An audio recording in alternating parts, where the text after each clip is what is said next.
ما حكم الصلاة خلف من لا يجيد قراءة الفاتحة؟ لا يجوز أن يتقدم إنسان ويصلي بالناس وهو لا يحسن قراءة الفاتحة.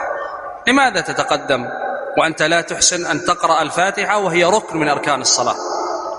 اجعل غيرك يتقدم، شوف أين الحفاظ، أين طلبة العلم، أين المتعلمين، وابتعد أنت عن الإمامة.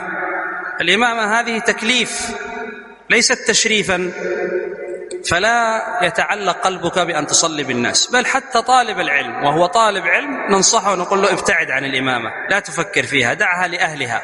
إذا احتاجوك يوم من الأيام وأنت الحمد لله حفظت شيئا من كتاب الله وأتقنت القرآن، تعال قد نحتاجك عند الحاجة. الصلاة مكان لا يتقدمه إلا أهله. قدموا أبا بكر واستدلوا على أنه أولى بالإمامة الكبرى لأن الرسول عليه الصلاة والسلام قدمه أين؟ في الإمامة الصغرى. مروا أبا بكر فليصلي بالناس. وهذا ما قاله عمر وأبو عبيدة لأبي بكر الصديق لما كانوا تحت سقيفة بني ساعدة. قالوا اختارك النبي عليه الصلاة والسلام لديننا، يعني الصلاة تصلي بنا، ألا نختارك لدنيانا حتى تكون خليفة؟ فكان هو الخليفة.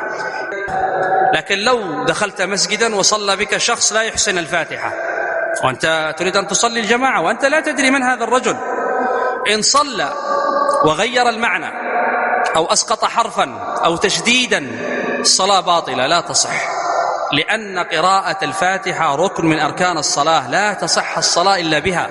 سواء كنت إماما أو منفردا، كنت تصلي صلاة فرض أو نفل، كنت مأموما، لا بد أن تقرأ الفاتحة. لا صلاة لمن لم يقرأ بأم القرآن.